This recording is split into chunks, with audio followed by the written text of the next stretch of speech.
এই ঘটনা 1400 বছর আগে আইয়ামে জাহেলিয়াতের যুগকেও হার মানিয়েছে।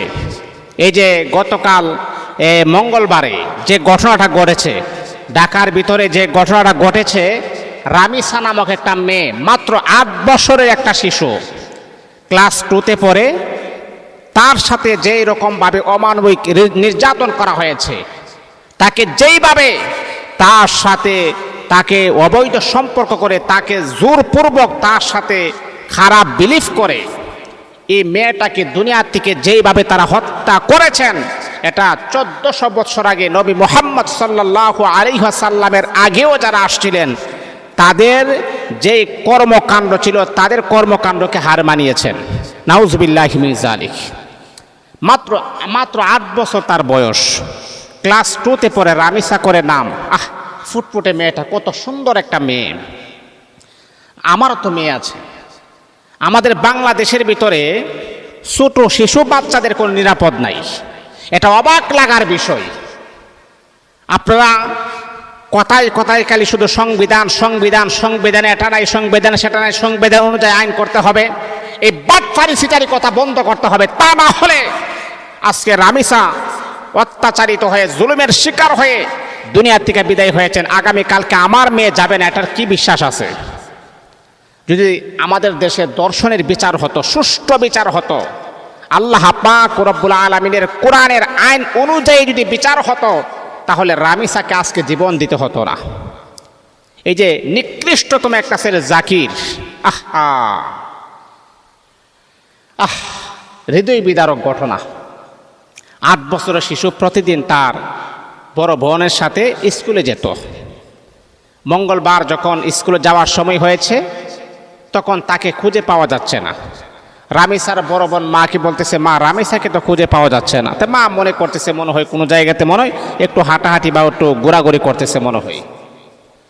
যখন খুঁজে পাওয়া যাচ্ছে না, বড় বড় বোনকে বিচারতেছে, মাও তার সন্তানকে তালাশ করতেছে।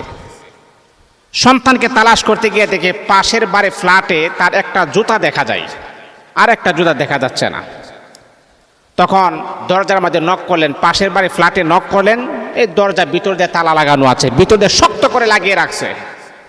ওই যে জাকিরের নিকৃষ্টতম স্ত্রী স্বপ্না চিন্তা করছেন যে স্বামী ওই মেয়ের সাথে আকাম কুকাম করুক, স্ত্রী এটাকে সুযোগ করে দেই, তাহলে আইয়ামে জাহিলিয়াতের যুগকে হার মানাই নাই।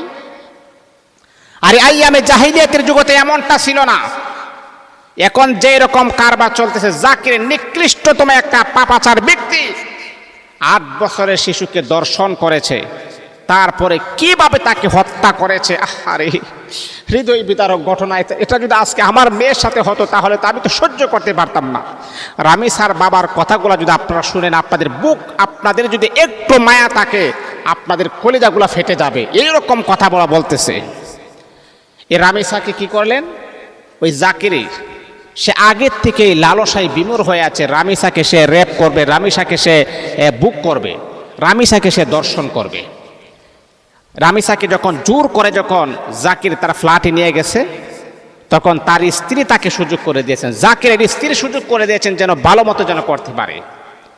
ছোট বাচ্চাকে জোর করে দর্শন করেছেন, তারপরে গলা চেপে ধরেছেন। চেপে ধরার পর দেখছেন যে দম চলে গেছে, সে মারা গেছে।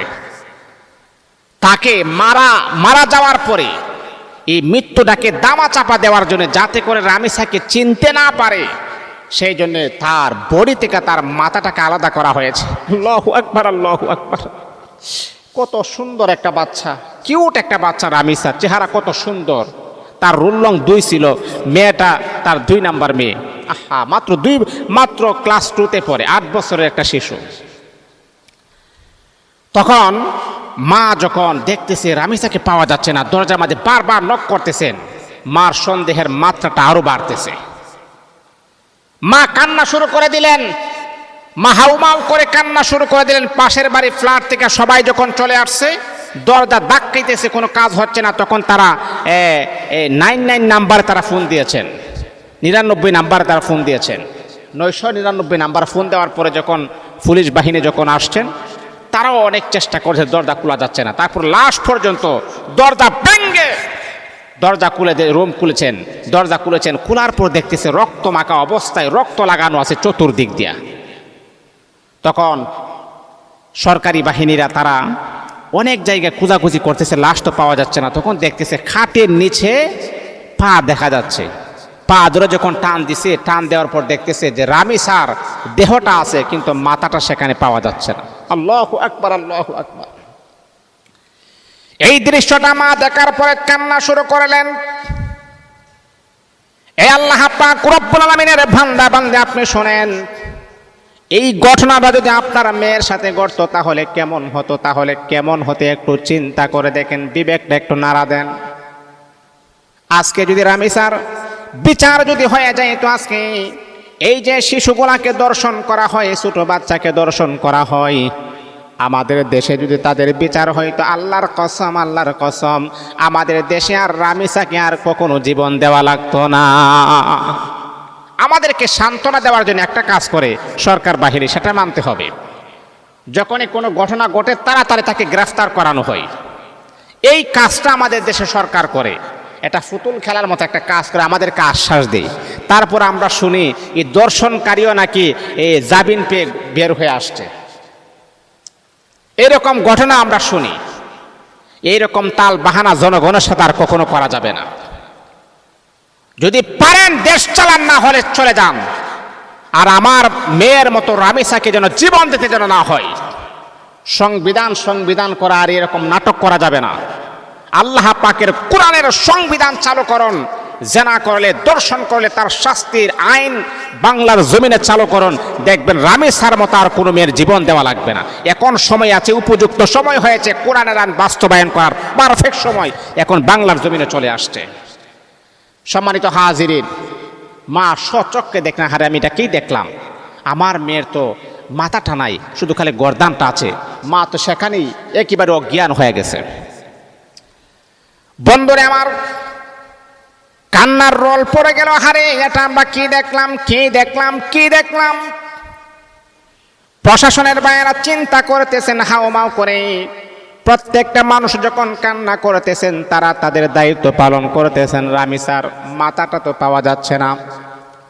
তারা রামিসার মাথাটা খোঁজার জন্য বিভিন্ন জায়গাতে তারা দেখতেছেন, বিভিন্ন ফ্ল্যাটে তারা যাইতেছেন, না মাথা পাওয়া যাচ্ছে না।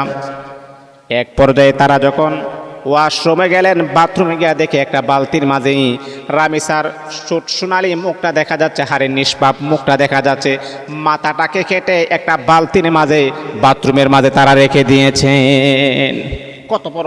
কত বড় আহারে পাপিষ্ট ব্যক্তি!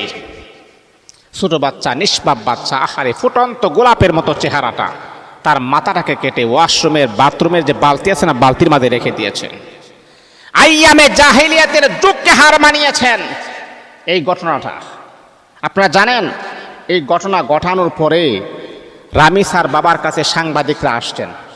সাংবাদিকরা এসে রামিসার বাবাকে বলতেছেন যে আপনার মেয়ের যে এরকমটা হয়েছে, আপনি কি বিচার চান? উনি বললেন, না, আমি বিচার চাই না, আমি বিচার চাই না। আরে বলেন কি, আপনি বিচার চান না মানে? কারণ আপনারা বিচার করতে পারবেন না। আপনারা বিচার করতে পারবেন না, বিচারের কোনো উদাহরণ নেই। এটা বড় জোরে 15 দিন চলবে, আবার যখন কোনো ঘটনা ঘটবে এরপর এটা দামাচাপা পড়ে যাবে। রামিসার বাবা বলতেছে, আমাদের বাংলাদেশে এর চাইতে বড় বড় ঘটনা ঘটছে, আপনারা কোনো বিচার করতে পারেন নাই। যখন এর চাইতে যখন আবার বড় ঘটনা যখন ঘটবে, তখন আমার রামিসার যে বিচার ছিল সেটা আবার দামাচাপা হয়ে যাবে, সেটা চাপার মাঝে পড়ে যাবে। এইরকম বিচার আমার কোনো দরকার নাই। আমি আল্লাহর কাছে বিচার দিই, আমার কলিজা টুকরা সন্তানের জন্য আমি আল্লাহর কাছে বিচার দিই। নিহিত রামিসার বাবা কত বড় চাপা কান্না, কষ্ট নিয়ে কথা বলছেন। ডাক্তার মিজানুর রহমান আজহারি তিনি খুবই সুন্দর করে চমৎকার আকারে বলেছেন, কিছু অপরাধ শুধু আইন ভঙ্গ করে না, মানবতাকেও নিষ্ঠুরভাবে হত্যা করে। একটি কন্যা শিশু নির্মম বিদায় আজ পুরো দেশকে স্তব্ধ করে দিয়েছে, যার বিচার শুধু আইনের নয়, গোটা মানবতার দাবি। ভবিষ্যতের শিশুদের নিরাপত্তা নিশ্চিত করতে এই নির্মমতার দ্রুত বিচার ও কঠোরতম শাস্তি এখন সময়েরও দাবি। কেবলমাত্র আল্লাহর আইনেই পারে এসব বর্বরতা নির্মূল করতে। আমি 100% মিজানুর রহমান আজহারি কথাটাকে আমি একমত পোষণ করলাম। কারণ জেনা বন্ধ করার জন্যে, দর্শন বন্ধ করার জন্যে, আমার আপনার শিশু বাচ্চা নিরাপদে থাকার জন্যে কোরআনের আইনের কোনো বিকল্প নাই। জাকিরকে গ্রেফতার করা হয়েছে।